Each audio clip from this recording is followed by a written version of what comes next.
Iya,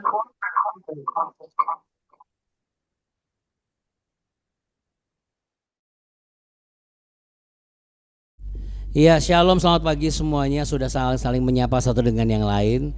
Dan kita juga mengucapkan shalom untuk semua sahabat Worshipers yang setia di YouTube. Saudara boleh kita lambaikan tangan. Iya, tetap setia. Kita kasih tanda sarangi supaya sahabat-sahabat BW kita yang di YouTube tetap semangat mengikuti BW ya, dan semakin mengerti firman Tuhan. Oke, kita sudah siap semuanya. Mari kita satu di dalam doa. Mari kita berdoa yuk. Haleluya, puji Tuhan.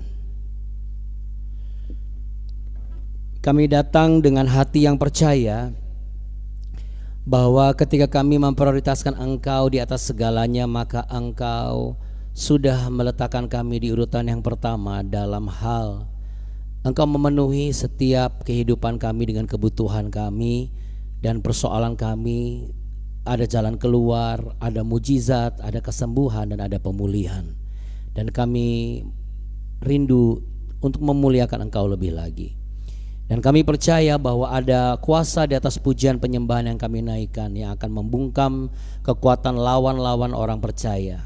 Apapun yang dilepaskan oleh si jahat, kami percaya kuasa dari kerajaan Allah, kuasa di dalam nama Yesus Kristus, kuasa darah Yesus Kristus mematahkan itu semua dalam nama Tuhan Yesus Kristus.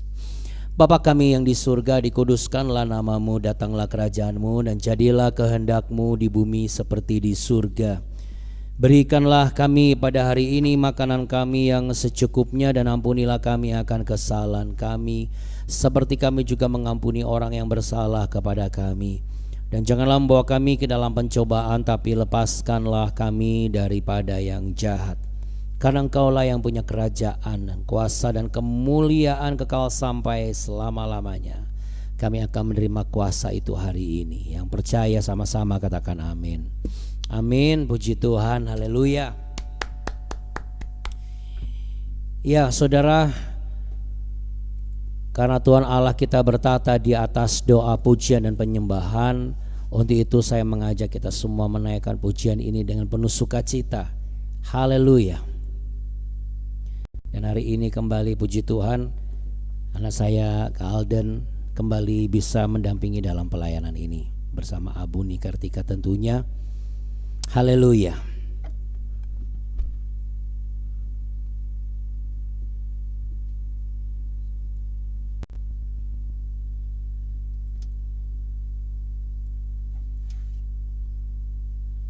Sebentar ya Bapak Ibu.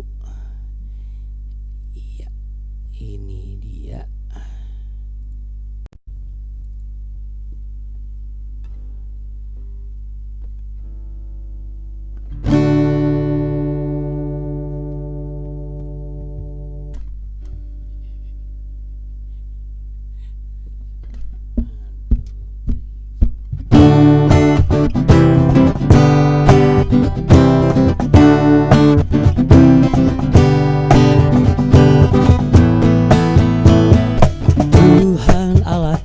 Berkata atas pujian umatnya, Tuhan Allah kita berkata atas pujian umatnya. Bila Allah hadir di tengah kita, kuasanya mengalir dengan dahsyatnya. Amin. Ada kuasa dalam pujian, bernyanyilah segenap hati dan jiwa, sebab ada kuasa dalam pujian yang sanggup membungkam kekuatan lawan.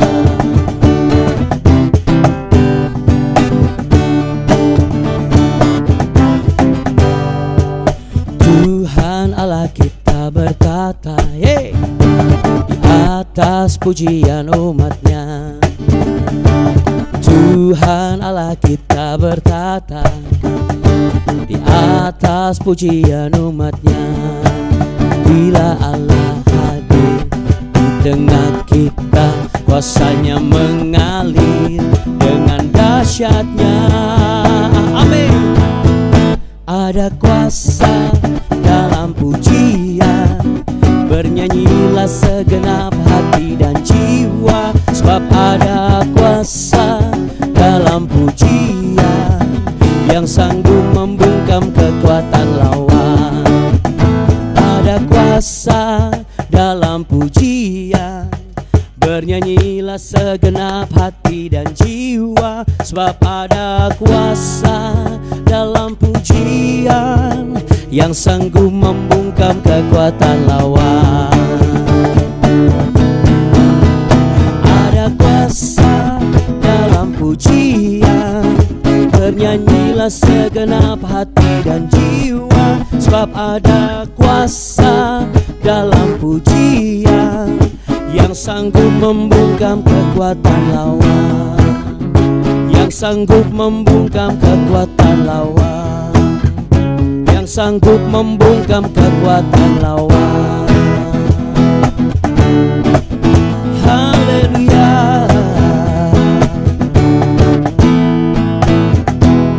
haleluya. Katakan haleluya, yes, yes, yes. Haleluya, yes, yes, yes. Haleluya, puji Tuhan.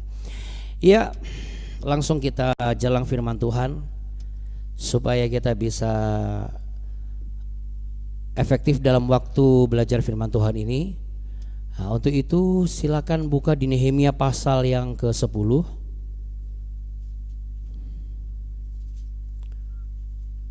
Ayat yang ke-34.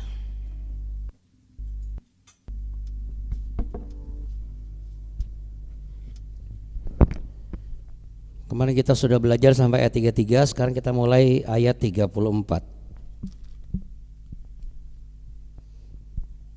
Nehemia 10 ayat 34 sampai 37. Kita baca ya. Demikian ada tertulis, pula dengan membuang undi kami, yakni para imam, orang-orang Lewi dan kaum awam menetapkan suatu cara untuk menyediakan kayu api. Kayu itu harus dibawa ke rumah Allah kami secara bergilir oleh kaum-kaum keluarga kami pada waktu-waktu tertentu setiap tahun, supaya di atas mezbah Tuhan Allah kami ada api yang menyala seperti tertulis dalam kitab Taurat. Lagi pula setiap tahun kami akan membawa ke rumah Tuhan hasil yang pertama dari tanah kami dan buah sulung segala pohon pun kami akan membawa ke rumah Allah kami, yakni kepada para imam yang menyelenggarakan kebaktian di rumah Allah kami, anak-anak sulung kami dan anak-anak sulung ternak kami seperti tertulis dalam kitab Taurat, juga anak-anak sulung lembu kami dan kambing domba kami. Iya. Satu lagi ya saudara ya. Satu lagi. Ayat 37. Dan tepung jelai kami yang mula-mula dan persembahan-persembahan khusus kami dan buah segala pohon dan anggur dan minyak akan kami bawa kepada para imam ke bilik-bilik rumah Allah kami, dan kepada orang-orang Lewi akan kami bawa persembahan perpuluhan dari tanah kami, karena orang-orang Lewi inilah yang memungut persembahan-persembahan persepuluhan di segala kota pertanian kami. Nah, jadi ini menjawab ya, makin jelas. Kalau misalnya kita memberi baru nunggu diminta, nah berarti kita belum menjadi orang-orang percaya yang sebagaimana Tuhan kehendaki. Kenapa saya katakan demikian? Karena pertanyaan besar bagi setiap orang yang dalam hal memberi ya, itu selalu begini, kalau saya beri begini sisanya berapa gitu. Sedangkan kalau apa yang dimaksud di sini pemberian itu adalah dari bahasa Ibrani resit. Resit itu apa artinya? Pemberian yang diberikan kepada Tuhan yang terbaik dan kepada rumah Tuhan yang pertama dan kepada para imam dan kepada para pelayan-pelayan Tuhan lainnya. Ya. Jadi Nehemia pasal 10 ayat 34 sampai 37 ini mereka tidak memikirkan sisa, tapi mereka justru tidak memberi sisa. Karena mereka sudah memberi yang pertama. Ini hal yang berat saudara. Karena kita akan langsung muterkan otaknya. Masa penghasilan pertama harus saya kasih? kepada gereja sih, kepada hamba Tuhan enak banget. Nah itu yang sempat jadi viral kemarin. Dibilang katanya gereja model kayak begini, ini pendetanya suka rampok uang jemaat. Ya mungkin diksi merampok uang jemaat karena dia melihat ada jemaatnya sudah banyak. Lalu kemudian ya jemaat 1.000 orang, kemudian isinya pengusaha semua, ya pasti konotasi di luar orang akan melihat wah ini ngerampok jemaat nih. Padahal kalau balik lagi ke firman Tuhan, ini sudah dilakukan dari zaman dulu. Kenapa mereka berani? Karena mereka meletakkan Tuhan sebagai prioritas pertama dan utama. Ya. Hasil pertama tanah, buah sulung, lalu kemudian persembahan pertama. Ini mengandung makna seperti yang saya sudah sampaikan tadi, reshit tadi. Itu yang pertama, yang utama, bagian awal yang terbaik. Contoh praktisnya bisa enggak? Ya nanti dulu kita makna teologisnya dulu.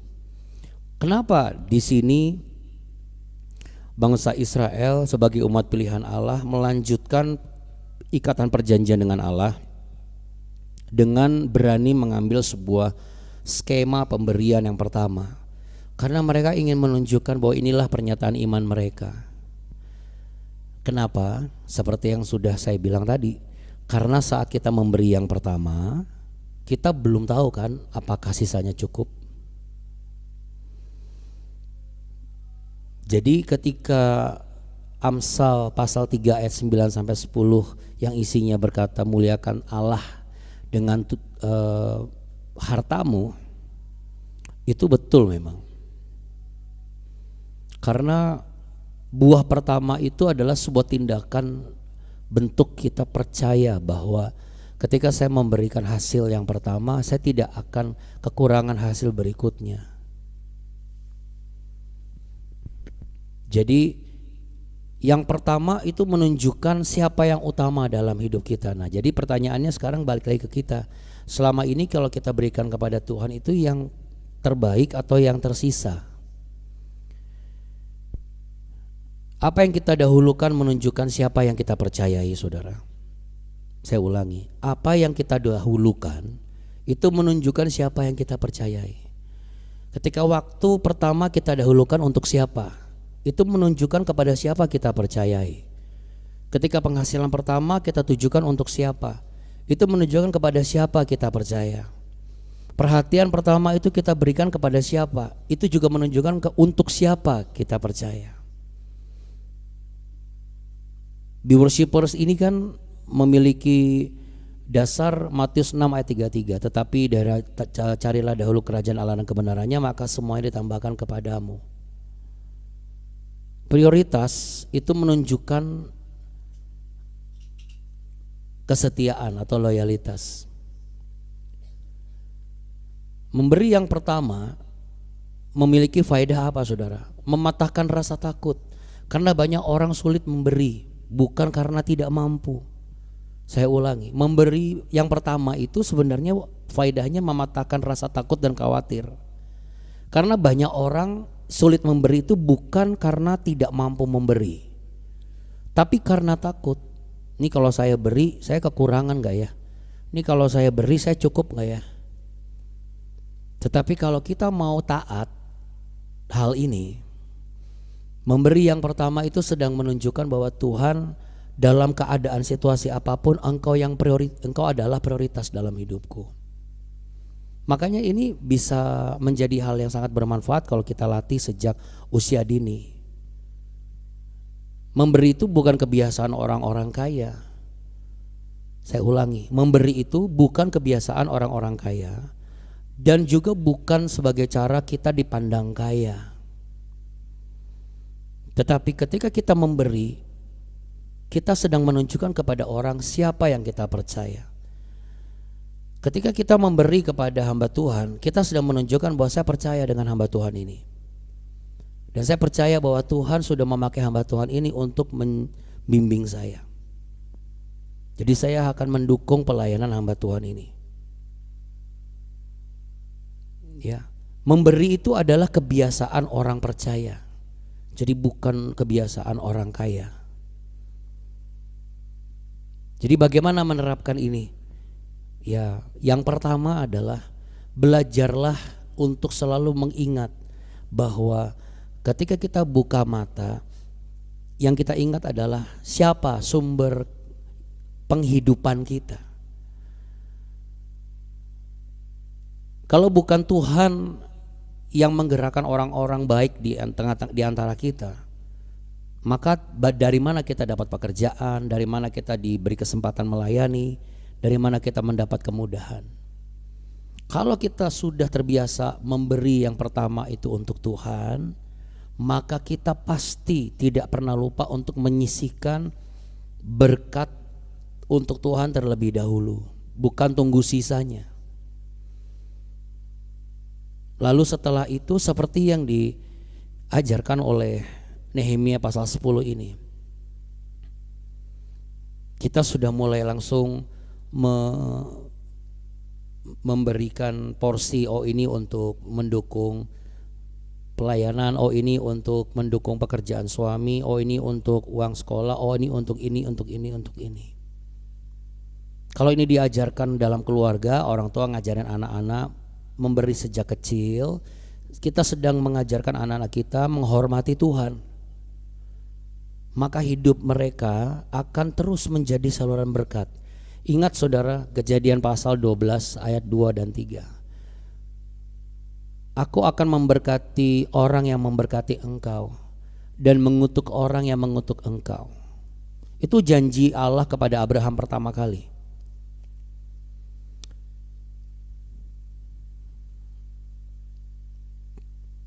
Jadi ini harus menjadi gaya hidup. Mendukung gereja, membantu pelayanan, memberkati hamba Tuhan, itu jangan tunggu diminta dulu, tapi karena sadar.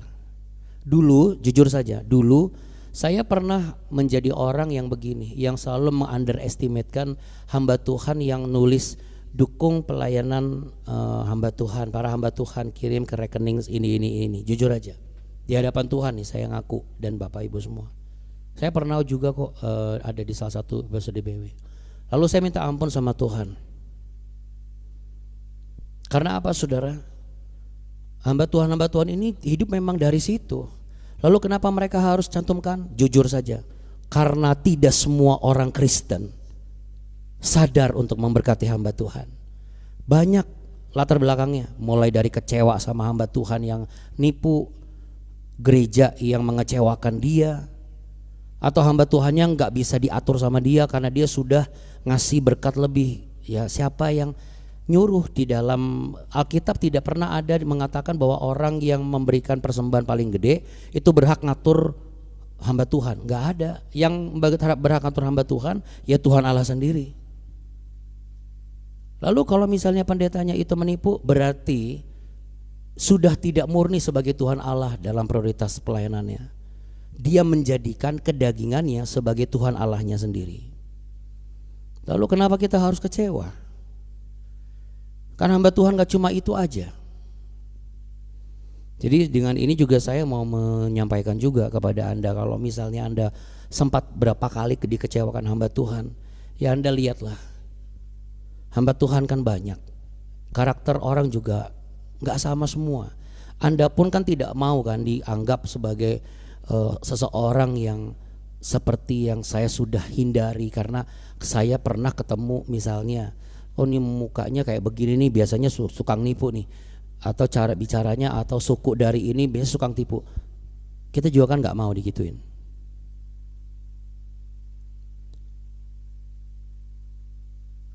Kalau ada pertanyaan, wah ini nggak kontekstual, kita kan hidup di zaman sekarang, saudara. Kitab suci ini sebagai hamba Tuhan saya mau katakan, kita tuh tidak boleh mengatakan oh ini sudah tidak ada kalau dalam konteksnya lagi. Kitab suci ini perjanjian lama perjanjian baru berarti berisi tentang semua pengajaran dari dasar sampai penggenapan seluruh isinya. Jadi tidak ada yang tidak diterapkan dalam kehidupan orang percaya. Makanya konteks dan tujuannya apa? Ini ada tidak ada hubungannya dan tidak akan mengganggu doktrinal setiap gereja ataupun aliran-aliran apapun. Gak ada sama sekali. Karena ini sebenarnya mengedukasi kesadaran kita sebagai umat. Karena kita sebagai jemaat juga suka ngelupain jasa hamba Tuhan. Dan kita kalau udah jadi hamba Tuhan suka semena-mena juga sama jemaat. Ini kalau diterapkan di kehidupan pekerjaan secara sekuler, Bapak Ibu, ini sangat bagus sekali. Kita nggak boleh sembarangan memperkerjakan orang dengan semena-mena hanya karena kita sudah pernah pinjemin dia uang atau kita sudah pernah memberi sesuatu yang dia butuhkan, lalu kita merasa punya hak untuk mengatur hidup dia. Oh, itu nggak boleh. Berarti kita tidak memprioritaskan kebenaran firman Tuhan yang kita terapkan dalam kehidupan kita. Kita memprioritaskan apa? Keinginan daging kita sendiri. Jadi pengajaran ini pengajaran yang kontekstual, dan ini sampai Tuhan Yesus datang, ini satu hal yang berlaku, saudara. Kalau kita mengiyakan, oh Tuhan akan memberkati orang yang memberkati saya, berarti kalau saya memberkati orang itu, dia percaya dengan firman Tuhan ini, saya akan diberkati. Kalau saya sepakat dengan itu, kenapa saya gak mau sepakat dengan pemberian pertama? Karena kita selalu memikirkan untung dan rugi. Tapi Tuhan Yesus gak pernah memberi keteladanan untung dan rugi, saudara. Ketika Allah turun ke dunia, dia udah rugi duluan, gak ada untung-untungnya. Bahkan yang kerugian terbesar Tuhan adalah ketika dia harus menjadi manusia dan mati di kayu salib dan bangkit mengalahkan maut, dan masih diragukan sampai sekarang. Sekalipun banyak mujizat dalam nama Yesus, bahkan orang udah kena mujizat pun meninggalkan Yesus lagi. Hanya karena apa? Urusan perut. Hanya karena apa? Urusan dapat mobil. Hanya karena apa lagi? Urusan bisa menyekolahkan anak-anaknya ke luar negeri. Dia rela tinggalkan pelayanan, dia rela tinggalkan Yesus. Tapi saya mau katakan satu hal. Bagi orang percaya yang tidak lagi memprioritaskan Tuhan, Tuhan gak rugi, tapi dia yang rugi. Dalam perjanjian lama, yang pertama tuh selalu milik Tuhan. Dalam perjanjian baru, prinsipnya diperluas lagi, bukan hanya 10%, tapi seluruh hidup kita milik Tuhan. Karena apa? Karena dia sudah turun ke dunia dan menebus seluruh hidup kita. Mari kita satu di dalam doa. Hamba serahkan seluruh umat-Mu ke dalam tangan-Mu ya Tuhan Yesus.